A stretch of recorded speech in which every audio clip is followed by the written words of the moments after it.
कहानी की शुरुआत होती है एक खुले मैदान में, जहां माइकल आसमान के खूबसूरत रंग देख रहा है। अचानक एक गोली चली और एक औरत चीखी, जिसके बाद माइकल झट से उठ गया और समझा कि ये सब सिर्फ एक सपना था। उस रात वो कसीनो में गया जहां वो पिछले 3 महीने से काम कर रहा है। इतने दिनों में उसने पूरा कसीनो अच्छे से याद कर लिया था। हर कैमरा कहाँ पर है, हर एक एम्प्लॉय का रूटीन क्या है, सब कुछ। उसने सबके साथ दोस्ती कर ली थी, उनकी पसंद नापसंद आदतें सब कुछ पता था उसे। अब तो वो बड़े बड़े वीआईपी क्लाइंट्स को भी सर्व करने लगा, जहां उसे कई बार बहुत खुफिया बातें सुनने को मिल जाती। अपनी शिफ्ट खत्म होने के बाद माइकल ने अपने चेहरे से मेकअप हटाया। उसने अपना चेहरा बिल्कुल बदल रखा था। कोई बता ही नहीं सकता कि ये सेम आदमी है। असल जिंदगी में वो एक ठग है जो लोगों को बेवकूफ बनाकर उनसे पैसे लूटता है। वो कसीनो में छुप कर इसीलिए काम कर रहा था ताकि अंदर की पूरी जानकारी ले सके। 3 महीने तक यहाँ लगातार काम करने से उसने मशीन और टेबल्स में छोटे छोटे गैजेट्स लगा दिए थे और अब वो ढेर सारा पैसा जीतने के लिए पूरी तरह तैयार था।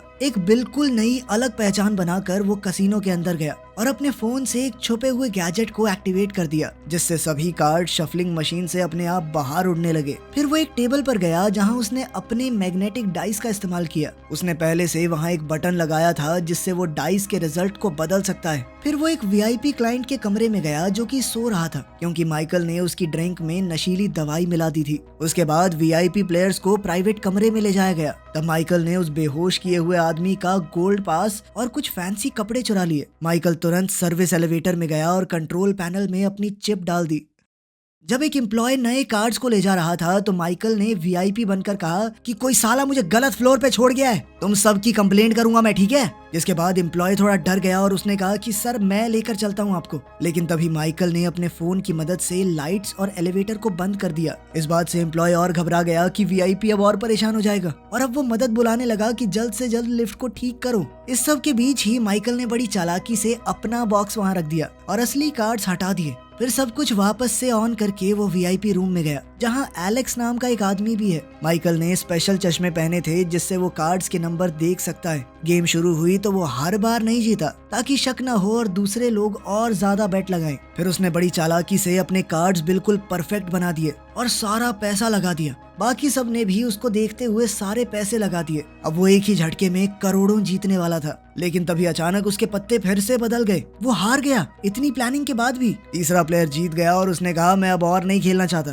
वो पैसे लेकर चल दिया। माइकल को शक हुआ और वो उस आदमी का पीछा करने लगा। उसने कहा तूने चीटिंग किया ना, चल सूटकेस दे अपना। लेकिन अंदर पैसे नहीं, सिर्फ कागज निकले। तभी अचानक से लाइट झिलमिलाई और उस आदमी का चेहरा बदल गया। वो तो असल में वो आदमी था ही नहीं जिसका माइकल पीछा कर रहा था। तभी पीछे से गार्ड्स आ गए और माइकल को पकड़ लिया, जबकि एलेक्स चुपके से वहां से भाग गया। माइकल को एक स्टोर रूम में कुर्सी से बांध दिया गया। एक गार्ड ने उसके मुंह पर मुक्का मारा। कसीनो का ओनर विक्टर भी वहां आया और पैसे मांगे। माइकल ने कहा कि मैं तुम्हारा वीआईपी क्लाइंट हूँ, मुझे मारोगे। इस बात पे तो उसे और मार पड़ी। तब उसने बताया कि वहां पर एक और ठग था, वो पैसे ले गया, उसने मुझे भी पागल बना दिया। विक्टर को उसकी बात पर यकीन नहीं हुआ और उसने 1 हफ्ते का वक्त दिया कि पैसे लेकर आ मेरे पास, वरना तेरा अंजाम बहुत बुरा होगा। इसके बाद माइकल एक छोटे से कसीनो में गया जो रेगिस्तान के बिल्कुल बीच में था। गार्ड्स ने उसे गन पॉइंट पर रोका, पर उनका बॉस लियोन वहां आया और कहा कि माइकल को आने दो, ये मेरा दोस्त है। दोनों ने साथ में ड्रिंक्स ली। माइकल ने देखा कि लियोन के गले में एक नेकलेस है जिसमें वही निशान है जो एलेक्स के टैटू में था।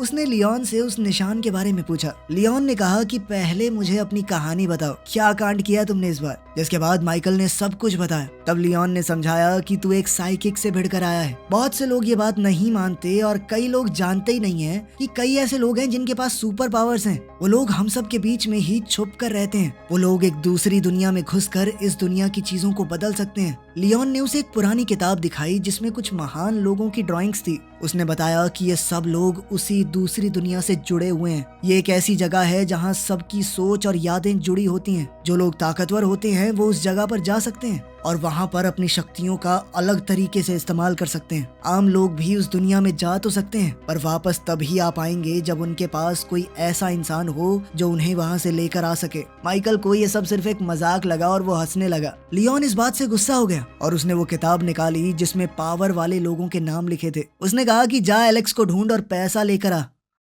दूसरी ओर एलेक्स ने गॉर्डन नाम के एक इंसान से मुलाकात की और उसे सारे पैसे दे दिए। गॉर्डन ने एलेक्स से कहा कि मुझे भी दूसरी दुनिया में जाना है, लेकिन एलेक्स ने मना कर दिया। उसने कहा कि मैं नहीं चाहता तुम वहाँ खो जाओ, क्योंकि तुम्हारे साथ बिजनेस करने में मजा आता है, तुम पर भरोसा है। दूसरी तरफ माइकल ने लियोन से पूछा कि क्या इस लिस्ट वाले लोग सच में हैं। लियोन ने कहा कि हाँ हैं, मैंने उनकी पावर्स खुद देखी हैं। इसके बाद माइकल के दिमाग में एक आइडिया आया। वो उन शक्तियों का इस्तेमाल करके एक ऐसी टीम बना सकता है जो किसी भी कसीनो को लूट लेगी। सबसे पहले उसने एरिक को ढूंढा, एक अमीर लड़का जिसके अंदर चीजों को अपने दिमाग से हिलाने की ताकत है, लेकिन वो कोई काम करना ही नहीं चाहता था। फिर उसे टोनी मिला, जो कि एक टैक्सी ड्राइवर है और इलेक्ट्रॉनिक चीजों को कंट्रोल कर सकता है। माइकल ने जैसे तैसे दोनों को टीम ज्वाइन करने के लिए मना ही लिया। फिर उसे मिला केविन, एक ऐसा इंसान जो किसी को भी हिप्नोटाइज कर सकता है। जो वो दिखाना चाहे वही सच हो जाएगा। उसे इस वक्त एक मेंटल हॉस्पिटल के अंदर कैद करके रखा गया था। डॉक्टर्स उसकी शक्तियों को लोगों के डिप्रेशन को दूर करने के लिए इस्तेमाल कर रहे थे। माइकल ने उससे कहा कि तुम यहाँ अपनी जिंदगी बर्बाद कर रहे हो, मैं तुम्हें अमीर बना सकता हूँ।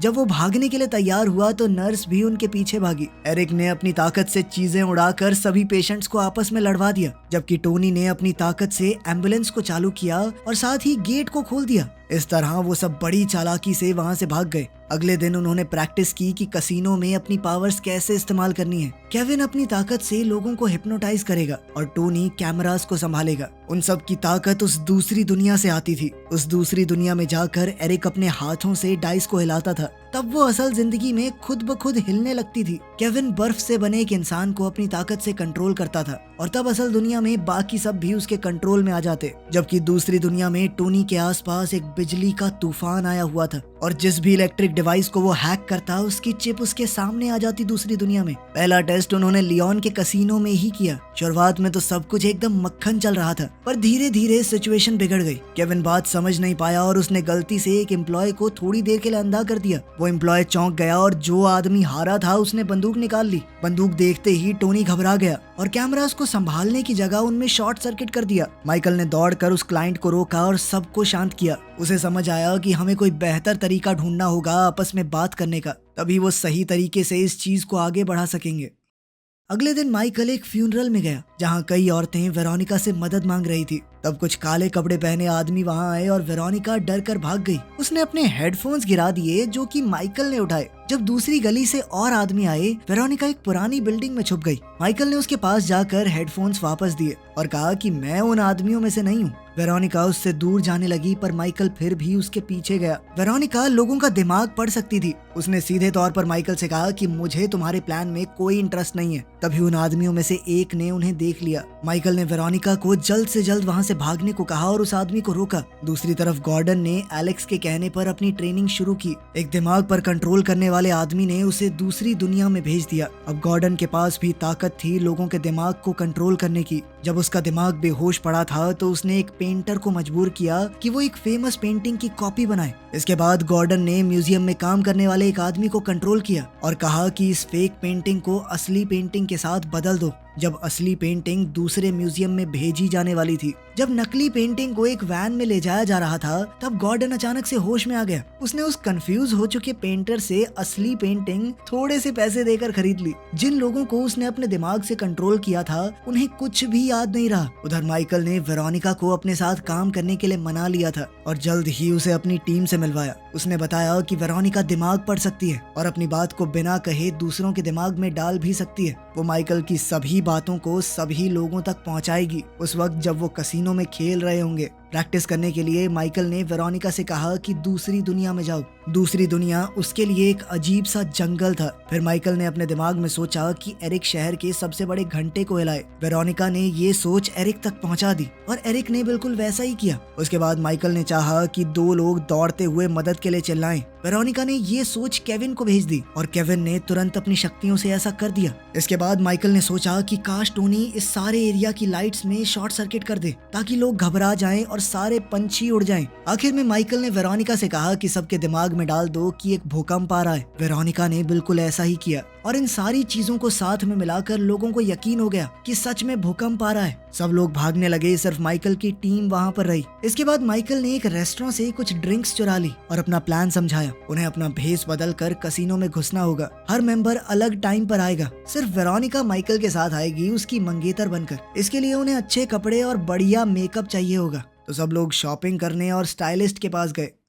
2 दिन बाद टीम कसिनो पहुंच गई। माइकल ने खेलना शुरू किया और वेरोनिका ने बिल्कुल शांत रहकर उसके दिमाग को पढ़ना ताकि वो उसकी सोच को बाकियों तक भेज सके। टोनी अपनी बारी खेलते हुए कैमरास को कंट्रोल कर रहा था। एरिक माइकल के खिलाफ खेलने वालों में था और जानबूझकर सबको हरवा रहा था ताकि माइकल जीत सके। जब माइकल काफी सारा पैसा जीत गया तो वो और वेरोनिका दूसरे टेबल पर गए जहाँ केविन एम्प्लॉय को कंट्रोल कर रहा था। शुरू में सब कुछ सही चला पर फिर एरिक ने ज्यादा शराब पी ली और बार बार हार कर तंग आ गया। उसने कसिनो में घूमने वाली एक मशीन को खुद ब खुद कंट्रोल करके सारा पैसा जीतना शुरू कर दिया। वो वेरोनिका की मदद से अपनी मन की बात भेजने की बजाय सीधे सीधे माइकल से बातचीत करने लगा। टोनी भी ओवर एक्साइटेड हो गया और एक साथ बहुत सारी मशीन्स को कंट्रोल करने लगा। एक के बाद एक सब में जैकपॉट निकल रहा था उसका। इससे गार्ड्स को शक हो गया। उन्होंने एरिक और टोनी को पकड़ लिया। जब गार्ड्स उन्हें लिफ्ट तक लेकर आए तो बाकी टीम वहीं पर मौजूद थी। केविन ने गार्ड्स को हिप्नोटाइज करके वापस भेज दिया और टीम ने लिफ्ट में छुपकर बात की।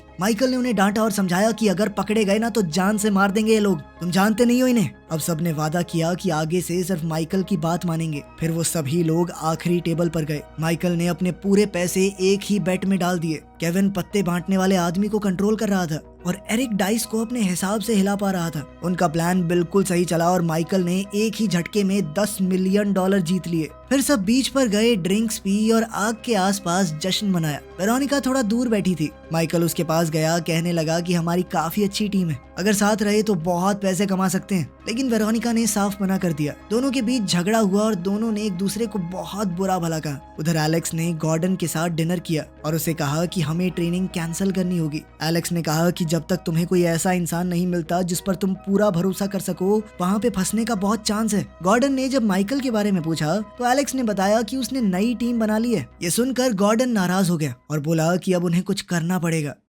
अगली सुबह पूरी टीम कहीं जा रही थी और तभी अचानक एक एसयूवी उनका पीछा करने लगी। टोनी ने उससे बचने की कोशिश की पर तभी एक दूसरी एसयूवी भी आ गई। दोनों गाड़ियों ने उन्हें घेर लिया और टोनी को रोड के बीच में रुकना पड़ा। विक्टर अपने आदमियों के साथ निकला और पूरी टीम को पकड़कर उनके हाथ बांध दिए। माइकल ने कहा कि हमारे पास पैसा है, हम दे देंगे, पर विक्टर ने कहा कि मुझे तुम्हारे पैसे में नहीं, तुम्हारी ताकत के अंदर ज्यादा इंटरेस्ट है। माइकल के पास कोई ताकत थी नहीं, इसीलिए उसे पहाड़ी के किनारे ले जाकर गोली मार दी गई। उसका शरीर पहाड़ी से नीचे गिर गया। बाकी सबने ये देखा तो बहुत ज्यादा डर गए और अपनी दूसरी दुनिया में छुप गए। वो ये नहीं जानते थे कि ये सब कुछ एक चाल है। माइकल जिंदा है और उसे गॉर्डन के पास ले जाया गया, जो कि असल में उसका बाप है। गॉर्डन ने उसके हाथ खोल दिए। माइकल इस वक्त शॉक में था। उसे समझ आया कि उसके पिता ही ये सब करवा रहे थे। गार्ड्स ने उसे पकड़ लिया और गॉर्डन ने कहा कि तू 10 साल से मुझे इग्नोर कर रहा है, इसीलिए मुझे ऐसा करना पड़ा। याद है जब तू छोटा था हम दोनों एक खास दरवाजे के सपने देखते थे। अब मुझे पता है उस दुनिया में कैसे जाना है। थोड़े दिन बाद विक्टर के कसिनो में टोनी, केविन और एरिक को जबरदस्ती एम्प्लॉयज बनाया गया ताकि क्लाइंट्स को आसानी से हराया जाए। एक दिन जब वो अपने कमरे में वापस आए तो देखा कि बाथरूम में एक प्लम्बर काम कर रहा है। वो कोई और नहीं बल्कि माइकल था। उसने देखा कि वेरोनिका वहाँ नहीं थी। बाकी लोगों ने बताया कि उसने विक्टर के लिए काम करने से मना कर दिया था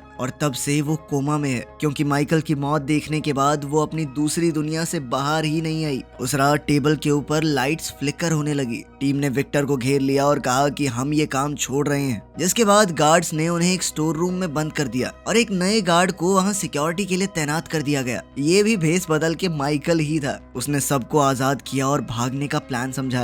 केविन ने एक गार्ड को मजबूर किया कि वो अपने की कार्ड से लॉक खोल दे, जबकि माइकल ने एक चाबी चुरा कर एलिवेटर को बेसमेंट में ही अटका दिया। आगे के कॉरिडोर में तो लेजर लगी हुई थी। माइकल ने टीम को वहाँ काम पर लगाया और खुद वेरोनिका को ढूंढने गया। उसने हिसाब लगा लिया था कि वेरोनिका किस कमरे में बंद होगी। उसने एक मास्क पहना और गैस बॉम्ब गिरा दिया वहाँ पर। गार्ड को ढेर करने के बाद उसने वेरोनिका को उसके कमरे से बचाया। टोनी ने कुछ लेजर्स तो बंद कर दिए पर सारे नहीं। अब इतनी जगह बन गई थी कि एरिक ध्यान से बीच बीच से निकलकर तिजोरी तक पहुंच सकता था। उसने अपनी ताकत का इस्तेमाल करके तिजोरी खोलना शुरू किया। लेजर तो बंद हो गई थी पर अलार्म बज गया। गार्ड्स तिजोरी वाले कमरे की तरफ दौड़ने लगे, लेकिन लिफ्ट काम कर नहीं रही थी और दूसरी ओर एक हिप्नोटाइज्ड एम्प्लॉय उन सब के ऊपर गोली चला रहा था। गार्ड्स ने हमला करके उस हिप्नोटाइज्ड आदमी को गिरा दिया और जल्द से जल्द कॉरिडोर में घुस गए, लेकिन तब तक एरिक ने तिजोरी खोल ली थी। वो सब अंदर घुस गए और दरवाजा बंद कर लिया। विक्टर ने अपने आदमियों से कहा कि जैसे ही ये लोग बाहर आएंगे उन्हें मार दिया जाए। तभी माइकल ने बताया कि प्लान तब तक खत्म नहीं होगा जब तक वेरोनिका नहीं जाग जाती। सबने उसे समझाया कि अगर तुम उस दुनिया में गए इसे बाहर लाने के लिए तो मर भी सकते हो, तुम्हारे पास शक्तियां नहीं है। लेकिन माइकल ने फिर भी जाने का फैसला किया। केविन ने अपनी शक्ति से उसे हिप्नोटाइज करके दूसरी दुनिया में भेज दिया। माइकल एक सफेद सी जगह पर पहुंच गया जहां उसकी जिंदगी की सारी चीजें तैर रही थी। उसे बीते हुए कल की आवाजें आ रही थी, माँ की मौत, पुराने इलीगल काम, जेल का समय, सब कुछ याद आ गया उसे। जल्द ही उसे वेरोनिका की आवाज भी सुनाई दी जिसमें उसने माइकल को एक खुदगर्ज इंसान कहा। एक दरवाजा आया और माइकल उसके पार चला गया। वो एक बड़े से मैदान में जा गिरा जहाँ कई दरवाजे हैं और आसमान के रंग बहुत खूबसूरत। ऐसा लग रहा था एक तूफान आने वाला है, तो वो एक दरवाजे के पीछे छुप गया। वो तूफान बहुत तेज था, लगभग उसे मार ही देता, लेकिन माइकल ने अपना हाथ उठाया और तूफान रुक गया। एक इशारे से उसने पूरे तूफान को जमीन पर गिराकर मैदान साफ कर दिया। फिर माइकल जमीन पर बैठा और वेरोनिका की यादों पर ध्यान दिया। अचानक जमीन फटने लगी और वो मैदान शहर में बदल गया। माइकल सीढ़ियां चढ़कर ऊपर गया और देखा वेरोनिका आसमान के रंग देख रही है। जब उसने पास जाने की कोशिश की तो देखा कि उसके आसपास एक फोर्स फील्ड है, एक अदृश्य ताकत जिसे वो नहीं तोड़ सकता। उसने जोर जोर से धक्का दिया और चिल्लाया, लेकिन वेरोनिका ने जवाब नहीं दिया। फिर माइकल ने सोचा कि अपने दिमाग से उस तक बातें पहुंचाने की कोशिश करता हूँ। इससे बिल्डिंग्स नीचे गिरने लगी और वो एक खाली जमीन पर बारिश के नीचे आ गया। वो फोर्स फील्ड अभी भी वेरोनिका के आसपास उसकी सुरक्षा कर रही थी, लेकिन अब वो माइकल की आवाज सुन सकती है। उसने कहा कि वो असली दुनिया में वापस नहीं जाना चाहती क्योंकि वहाँ उसे किसी से मतलब नहीं है, कोई उसका इंतजार नहीं कर रहा। माइकल ने समझाया कि मैं जिंदा हूँ, लेकिन वेरोनिका ने उसकी बात पर विश्वास नहीं किया। तब माइकल ने उनकी पहली बार मिलने की याद भेजी। दोनों भागे और जब माइकल छत पर आया तो उसने वेरोनिका से कहा कि तुम्हारे पास कोई और हो ना हो, मैं जरूर हूँ। वेरोनिका ने माइकल का हाथ पकड़ा और दोनों एक मैदान में वापस आ गए जहाँ हर तरफ दरवाजे थे। उन दोनों ने एक दूसरे को चूम लिया और फिर वेरोनिका एक दरवाजे से चली गई जिससे वो असल जिंदगी में जाग गई। माइकल के लिए ये पहली बार था, इसीलिए उसे खुद अपना रास्ता निकालना होगा। फ्लैशबैक दिखाया गया जिसमें हमें पता चला कि गॉर्डन ने माइकल को इस दूसरी दुनिया के बारे में सब कुछ सिखाया था और वो चाहता था कि माइकल उसका पार्टनर बने ताकि दोनों बाप बेटा मिलकर इन दरवाजों का इस्तेमाल करके दुनिया को लूट खाएं। गॉर्डन ने उसे कंपास दिया और मदद भेजने का वादा भी। अभी वर्तमान में माइकल ने देखा कि एलेक्स एक दरवाजे से आ रहा है और वो उसके पीछे चल दिया। एरिया धीरे धीरे कसीनो में बदलने लगा। माइकल ने एलेक्स के पीछे जाके वहाँ उन दोनों की मौत का सीन देखा। एलेक्स ने माइकल को समझाया कि किसी के दिमाग में कैसे घुसते हैं। अब माइकल ने आगे का प्लान बना लिया था। वो अचानक से तिजोरी में जाग उठा और कहने लगा कि वो पैसे लेकर निकल रहे हैं। टोनी ने लॉक को डीएक्टिवेट किया और दरवाजा खुल गया, लेकिन कॉरिडोर में कोई भी नहीं था, बिल्कुल खाली। तब पता चला कि जब माइकल दूसरी दुनिया में था तो उसने विक्टर के दिमाग में घुसकर उसे ऐसा भरोसा दिला दिया कि टीम तो पैसे लेकर पहले ही भाग चुकी है। जिसके बाद विक्टर ने अपने गार्ड्स को कहा कि जल्दी से बाहर जाकर उन्हें ढूंढो और यही वजह थी खाली कॉरिडोर की। इसके बाद तो टीम बड़ी आसानी से पूरे पैसे लेकर वहां से निकलकर भाग गई। वीडियो पसंद आई तो लाइक कर देना, चैनल को सब्सक्राइब कर लेना। मिलते हैं अगली वीडियो में।